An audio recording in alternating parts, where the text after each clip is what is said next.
Bonjour à nouveau dans ce numéro de votre petit débat Convainc-moi qui se propose de nous rappeler les dispositions pratiques pour réussir les célébrations de fin d'année. Alors, quel cadeau? On s'interroge sur le choix du cadeau pour les enfants. Quel cadeau pour quel enfant?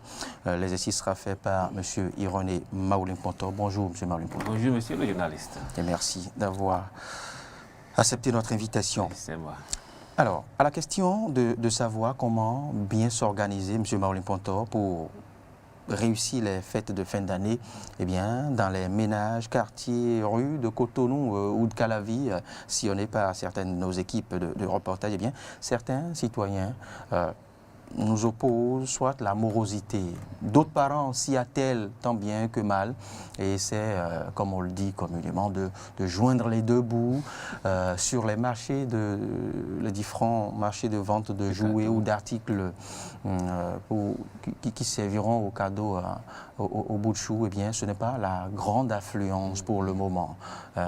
Les clients n'y affluent pas et il y a de très beaux articles, rassurez-vous, il y a de très beaux articles, mais les vendeuses se plaignent de ce que, voilà, ils n'arrivent pas à écouler pour le moment leurs différents articles pour les fêtes de fin d'année. Alors, vous le savez, par ces temps qui en griffe financièrement ne courent plus, eh bien, les parents ont du mal à se procurer ces cadeaux. Non pas parce qu'ils n'ont pas l'envie, n'ont pas la volonté, mais il faille des conditions quand même pour pouvoir se la procurer et en offrir aux enfants. Comment faire ces choix? Et pour ces enfants, pour ces parents qui connaissent quelques difficultés, que leur dire? Mais avant, quelles sont les dispositions pratiques pour réussir les célébrations de fin d'année? Monsieur Maoulimponto. Merci, monsieur le journaliste. Je salue tous les téléspectateurs de DEN TV, les auditeurs de Diaspora FM. Effectivement, nous sommes en période de fin d'année, comme on le dit. Et en période de fin d'année, effectivement, depuis quelques moments, c'est la période des cadeaux. Cadeaux aux enfants, surtout la première fête qui s'annonce, la fête de Noël, dont les enfants sont déjà habitués à recevoir de leurs parents, de leurs géniteurs, des cadeaux de Noël. Vous voyez. En plus de ça, à la fin d'année aussi, il faut une organisation pour sa réussite. Donc, pour répondre à votre question, l'organisation pratique pour les fêtes de fin d'année. Effectivement, pour réussir une fête, il faut déjà commencer par préparer la fête depuis le 1er janvier passé. Oui, bien sûr. Après les cérémonies d'une fête, il faut tenir compte des conditions, des constats, des remarques, des difficultés pour maintenant projeter l'organisation de la fête prochaine. Pour ne pas être surpris à la veille. Puis très souvent, c'est à la veille, dans le mois de décembre, que souvent les parents commencent par courir. Vous voyez. Donc une bonne organisation doit commencer dès le 1er janvier. Et puis au cours de l'année, il faut des dispositions pratiques, comme vous l'avez dit, c'est-à-dire comment épargner selon ses moyens pour pouvoir faire face aux dépenses. Pour ne pas être surpris. Pour ne pas être surpris à la veille. Vous voyez. Donc, prévoir un type d'épargne par rapport à ses moyens et aussi essayer d'établir un programme d'activité pour la fête et communiquer ça aux enfants assez proches. Voilà, fin d'année prochaine, en décembre, le jour de Noël, le jour de janvier, voilà comment la fête va se dérouler. On va se fêter tel lieu, voilà les différents cadeaux. Et suite à ça, chacun pour le respect de ces décisions prises en famille. Vous voyez. Donc, ne pas avoir fait ce choix dès le départ, ça fait qu'à la veille de la fête, si les clients, les vendeurs constatent actuellement que les parents ne se prononcent pas, c'est parce que beaucoup n'ont pas apprêté ce moment-là. Ils n'ont pas apprêté, ils ne sont pas apprêtés. Donc rien n'est prêt. Et ces médecins sont en train de courir maintenant, ils vont venir. Oui, mais on se dit souvent, M. Maoulimponto, qu'il faut faire le nécessaire avant l'agréable. Qu'au cours de l'année, il faut déjà penser aux scolarités, à la santé, au suivi de l'enfant. Que voilà, les fêtes de fin d'année ne sont pas moins importantes, mais quand même, à en faire un programme, quitte à, on se dit quand même que ce n'est pas la priorité de l'heure. Oui, c'est là l'erreur. Comme on le dit, il faut organiser les choses à court, moyen et long terme. Donc on pourra s'y pencher plus tard. Très bien. C'est là l'erreur, au fait. Ouais. Puis d'abord, dans leur coutume, dans les régions, dans les pays francophones, là, la fête de fin d'année a une certaine importance. 31 janvier, 25 décembre, 31 décembre, 1er janvier. C'est une fête que, a dit, ne pas participer à ça, c'est comme si on est en déphasage du monde. Quoi, vous voyez. Donc, suite à ça, on ne peut pas ne pas faire une programmation. Effectivement, c'est ça, on dit, bon, d'ici le 1er janvier, en son temps, on va voir. Et puis, à la veille, on est surpris. Donc, il est important de programmer cette fête, de mettre ça en projet et commencer par prêter, commencer par épailler pour cela. Ouais, dans les pratiques, même dans les anciens temps, paraît-il, selon l'histoire, il avait une pratique je ne sais pas, des tontines pour les fêtes annuelles. Ouais, que les parents faisaient et à la veille, à l'avant-veille, bien à 2 semaines, voilà. Et chacun a droit à son revenu. Et ces tontines dites à Dogbé sont restaurées dans certains quartiers. Oui, il y a tellement de méfiants, il y a tellement de dribbles, il y a tellement de faux jeux. Et finalement, ces tontines ne sont plus d'actualité. Oui, on en parle encore. On en parle encore. Pas plus avec. On en parle encore, mais avec beaucoup de méfiance. Donc, parce voilà, que, ce n'est plus avec la même ampleur. Certains à l'avant-veille disparaissent. Des fêtes disparaissent. Avec le but. Oui. C'est là le hic. Non, c'est ce qui amène ça. Sinon, c'est une programmation qu'il faut, sincèrement, pour bien réussir la fête. Parce qu'on se dit, après tant de labeur, de dur labeur, pour toute une année, ce n'est plus le jour de l'anniversaire. Bon, c'est comme un jour de l'anniversaire commun, la fête de Nouvel An. Ouais, c'est comme si c'est un jour où tout le monde fête l'anniversaire le même jour, vous voyez. Donc, après un dur labeur, pour traverser une nouvelle année, on est en vie, on a échappé à beaucoup de difficultés, on a échappé à la mort, donc on a la santé. Donc, il est important alors qu'on célèbre la fin d'année. Vous voyez. Donc, pour bien célébrer, il faut des dispositions pratiques au cours de l'année et non en fin d'année. Parce que c'est quand même une grâce c'est une grâce, connaître une nouvelle année, voilà, oui, un nouvel an, c'est une grâce. Donc il faut célébrer, dans les mesures bien sûr. Donc il faut programmer ça, il faut organiser ça au cours de l'année. Et s'y préparer. Et non attendre, puis tout le monde, c'est bizarre. Mais en quoi faisant? En diminuant la papote, Non, pas du tout. Ce n'est pas en diminuant. Que faire alors? On sait, puisque comme je dis, il n'y a pas de 1er janvier. Après une fête, on fait le bilan. Même si tu t'es endetté, tu sais au moins combien tu as pu mobiliser pour réussir la fête cette année. Si les gens courent de gauche à droite pour aller faire des prêts, tout ça là, pour fêter, donc ils savent comment c'est arrivé. Donc ça veut dire on tient compte alors du constat pour projeter l'avenir, pour projeter la nouvelle année prochaine. Et c'est par rapport à ça, des épargnes, selon les moyens, puisque un adage qui dit il faut dépenser selon ce qu'on gagne et non selon ce que les autres dépensent. Voilà. Donc on tient compte de ce qu'on gagne pour prévoir de l'épargne. Peut-être chaque fin du mois, on met à côté une ressource qui est destinée à la fête de fin d'année. Faire face au cadeau. Il ne faudrait pas suivre le rythme du colocataire. Voilà, et c'est le danger. On veut. Voilà, a dit, il y en a, au lieu de fêter, ils cherchent à prouver à l'autre qu'ils sont en train de fêter. Voilà, au lieu de fêter. Mais c'est pertinent ce que vous dites. Voilà, au lieu de fêter, non, on veut prouver qu'on est en train de fêter. Oui. Ce n'est pas la même chose. Fêter, il faut vivre le plaisir de la fête. Et non, je vais prouver à mon voisin ou bien à mon environnement que moi-même je suis en train de fêter. C'est ça, c'est dangereux. Ce n'est pas fêter, ça. Ce n'est même pas le motif même de la fête, ça. C'est-à-dire, selon tes moyens, si tu crées ton plaisir à ta famille proche, à tes amis, et vous vivez selon ce que vous avez. Et non organiser quelque chose de grandiose, bien s'endetter de manière démesurée pour faire face à certaines dépenses non prévues parce qu'on veut montrer, comme je l'ai dit, montrer qu'on est en train de fêter au lieu de fêter. Donc c'est un piège que les parents doivent éviter désormais. Il faut fêter et non montrer qu'on est en train de fêter. Pour ne pas croupir sous le poids des dettes, après la fête, juste après la fête, parce qu'il y en a un qui après des célébrations, mariages et autres, oui, il faut pas change de numéro, sont contraints parfois de déménager. Change de domicile. Voilà, parce que... Ça, c'est une mauvaise pratique. Non, c'est quand on veut prouver, comme vous l'avez dit, voilà, on montre à l'autre qu'on est en train de fêter. Ce n'est pas sérieux. Donc, c'est une indication qu'il faut prendre déjà, qu'il faut communiquer. Fêter selon vos moyens, fêter pour vous donner du plaisir, pour vous motiver, pour vous ressourcer, pour vous donner du carburant, de l'énergie, pour rebondir après la fête. Et non, le matu vu, montrer à l'autre que, bon, prendre son ego pour montrer que bon, la fête a lieu ici aussi, non.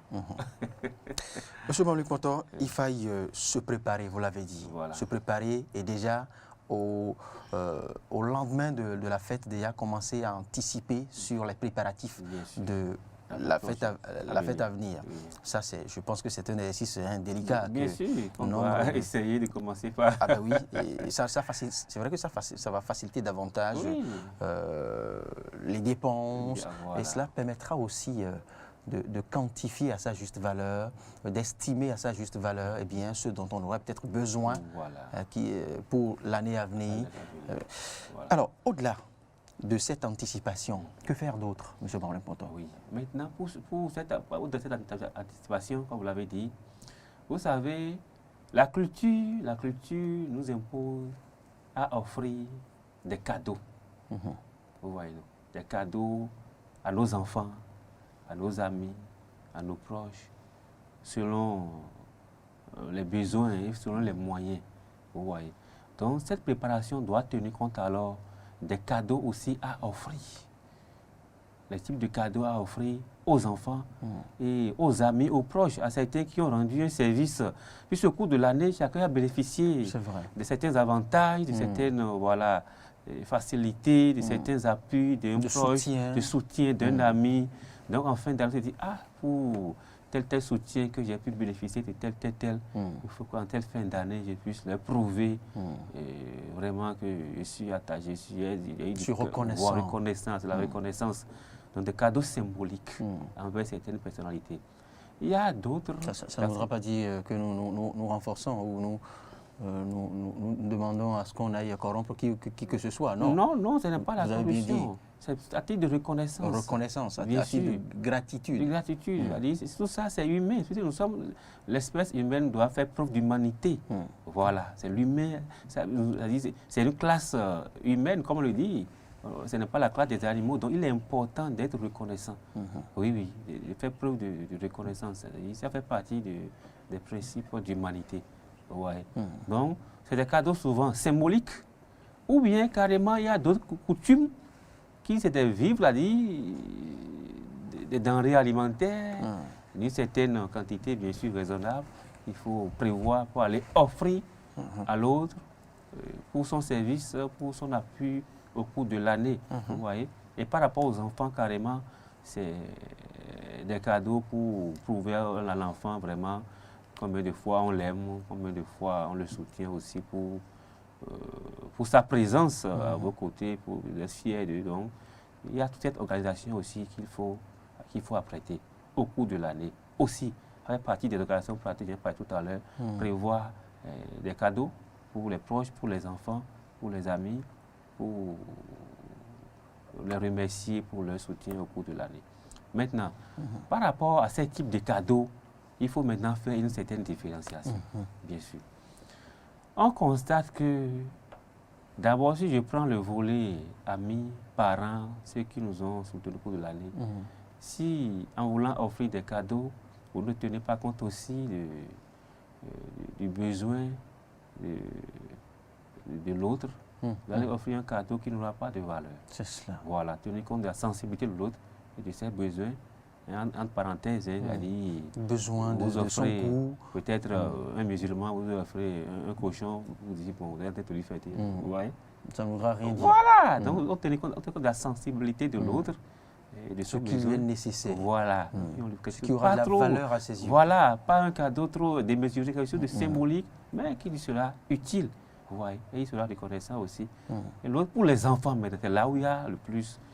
Là où nous fabriquons beaucoup de dégâts, les cadeaux au bout du jour. Mais c'est là où c'est plus nécessaire que C'est tout. plus nécessaire, mais c'est là où il y a beaucoup de dégâts. Dégâts niveau famille, dégâts niveau école. À travers les cadeaux? Bien sûr. Mais comment? D'abord, je prends la pratique, la manière avec laquelle je commence derrière par les écoles d'abord, avant de venir en famille. Les écoles organisent la remise des cadeaux de Noël aux enfants. Oui. Vous voyez. Et c'est devenu une autre norme. Et voilà. Et là, et les établissements en exigent aux parents. C'est ça, c'est les parents qui envoient. Maintenant, Et chaque parent se retrouve maintenant à acheter 2 cadeaux par enfant. Ah oui. Parce qu'il y a le cadeau de l'établissement. L'établissement que les parents doivent envoyer. Oui, la cible de célébration. Pour prouver que, voilà, on a fêté. Et on vous exige un cadeau. Voilà. Et un second cadeau pour la maison, le jour, pour la famille. la Noël, voilà. à la maison. Oui. Maintenant, pour les écoles, d'abord, fin d'année, le cadeau de fin d'année n'est pas un cadeau d'excellence.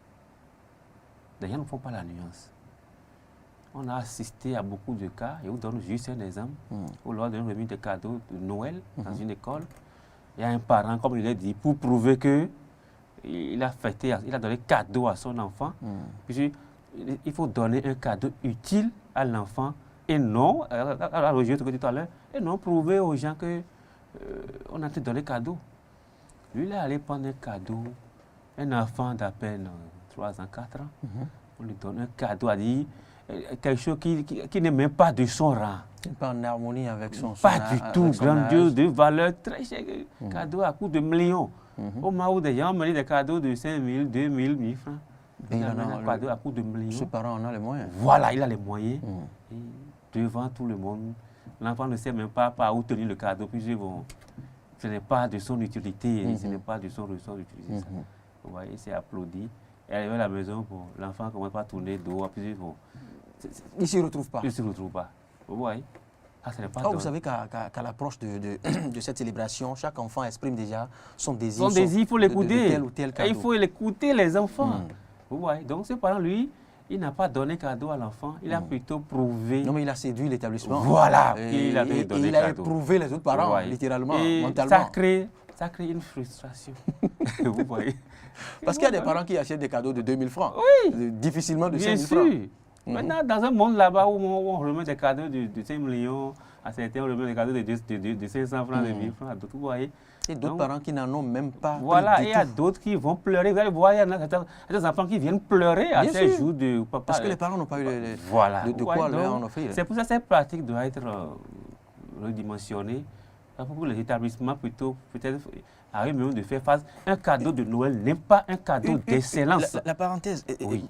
Monsieur Maouli, parce que moi j'ai du mal à comprendre. Les parents n'exigent pas cette, je dirais, célébration que j'ai du mal à comprendre l'utilité ou la nécessité ou l'opportunité. Et les établissements envoient la plupart du temps une petite note. Bien sûr. Avec ultimatum. Plus tard. Et les établissements exigent une souscription obligatoire à chaque enfant. La plupart, ça part de 5 000 à autre, au-delà de 5 000. Et puis, on vous exige cette souscription, on vous exige le cadeau. Au moment où le parent peut-être attend son salaire qui, dans la fin du mois... n'est pas encore. Ouais. Donc, vous voyez, c'est compliqué. Soit l'établissement s'engage à l'organiser. C'est ce que je voulais dire. Et en son sein, peut-être trouve le moyen de motiver quelque peu tout le monde a le même cadeau. Je pense que ce serait plus... de la même taille, quoi, raisonnable. Et c'est à la maison aux parents maintenant de tenir compte de la sensibilité pour donner le cadeau. Maintenant, si publiquement là-bas, les enfants se réunissent, le jour de l'excellence est un jour particulier. Que les parents ne font pas. On doit savoir si c'est un jour d'excellence, donc comme tel a travaillé plus que toi. Vous voyez, sa note est plus forte, il est premier, voilà son cadeau. Le cadeau du premier. Là, ça motive. Il sait que bon, il a reçu un petit cadeau, mais comme c'est pas, je ne suis pas premier, je n'ai pas une porte. Donc prochainement, quand je serai excellent comme l'autre, voilà, c'est pas. Mais un cadeau de fête. Et cet aspect est très motivateur, c'est ce que vous dites. Bien sûr. Maintenant, un cadeau de fête, tout le monde doit la fête. Et on crée encore une frustration pour la fête, ce n'est pas bon. Donc il faut que désormais Et on n'a pas parlé encore de ceux ou ces papas Noël qui se doivent forcément de remettre le cadeau aux enfants, quitte à frustrer, quitte à, je dirais, éprouver littéralement certains enfants qui reçoivent leur cadeau mais en pleurs. Qui refusent de s'approcher. Oui, mais parce que les enfants ne sont pas tous habitués. Les enfants sont habitués à voir Papa Noël à l'écran. Voilà. Mais pas en face. Physiquement, quitte à s'en approcher. Et il y a des Papa Noël qui n'ont aucune notion de pédagogie. Voilà, et forcent même les parents à les porter même sur le genou ou autre. Et quitte à prendre une vue avec l'enfant. C'est des cris et pleurs. Je me dis, ces chefs d'établissement ou ces organisateurs aussi. Festif. Voilà. Ça déplace les gens de son caractère festif. Parce que si l'enfant a peur de ce Papa Noël peut-être mal accoutré, voilà, il faille quand même respecter. Monsieur Maouli-Mpontor, on va revenir sur ces aspects. Il y a les parents aussi à la maison qui donnent aussi des cadeaux démotivants. Ah oui. Comme je l'ai dit, les cadeaux de fin d'année, les cadeaux de Noël ne sont pas des cadeaux d'excellence. Tous les enfants ont le même droit. Vous avez 3 enfants, vous achetez peut-être des enfants peut-être qui ont 2 ans de différence, tout ça là, 5 ans, 7 ans, bon, vous achetez un vélo à l'autre. Et juste un jouet de Caleta ou une poupée. Ouais. Ça veut dire que vous prouvez déjà à l'enfant que vous aimez tel plus que. Ouais. C'est là où à la maison, les familles contribuent à fabriquer des monstres. Ah oui. Bien sûr, l'éducation doit accompagner chaque enfant à devenir. Ce comportement de mauvais choix des cadeaux peut déjà faire le lit. Ça crée en même temps une autre réflexion. Complexe de Caïn, au complexe de l'aîné détrôné. Voilà. Et il y a beaucoup d'autres types de frustrations. L'enfant dit, pourquoi tel a reçu? Ou même si c'est habit. Vous achetez une chaussure de 50 000 francs et puis à quelqu'un, et puis l'autre une chaussure de 5 000. Vous voyez. Les enfants, ils savent, ils regardent tout. Vous voyez. Donc ça, ce n'est pas bon. L'éducation doit accompagner les enfants à devenir des êtres humains et non à devenir des psychopathes. Si on crée ces genres d'éducation, c'est là où c'est des parents même ça crée des fissures dans la fratrie. Voilà, fabriquent des mondes dans les familles en pensant que parce que tel enfant pense que vous aimez et vous appréciez plus. Et l'autre chose, l'éducation, il ne faut pas dire, comme il y a les moyens, et comme j'aime, on donne plus de moyens à un homme. Non, c'est une éducation. Une éducation, elle doit rester toujours une éducation. Il ne faut pas... L'éducation doit amener l'enfant à une élévation, à dire, il faut des cadeaux instructifs. Des cadeaux, il doit avoir à grande utilité. Les types de cadeaux. Voilà. On en a tout le temps, on va y revenir. On pourra y revenir encore une fois avant la célébration. Rassurez-vous, M. Maouli-Mpontor. Et si on aura le temps aussi de le faire à la radio, là on aura décortiqué beaucoup d'autres volets que vous avez évoqués pêle-mêle. Merci infiniment à vous, M. René Maouli-Mpontor. Vous n'avez pas eu le temps de décortiquer davantage, mais ce n'est que partie remise. Vous savez, c'est la formule que le blanc français trouve quand tout n'est pas fait comme il le faut. Ce n'est que partie remise. On y revient la semaine prochaine pour décortiquer les types de cadeaux et comment éviter les types de frustrations, quitte à ne pas faire le lit, comme on l'a dit, à ces vices de comportement. Parce que si un frère arrive à en détester l'autre jusqu'à lui ôter la vie, eh bien, c'est parce que l'atmosphère l'y a conduit. L'y a conduit bien évidemment. Et pour le faire, il faut connaître les enfants. Il faut connaître les comportements adaptés à tel ou tel enfant. Les écouter. Et le choix aussi des cadeaux participe, vous l'avez dit. Merci infiniment à vous.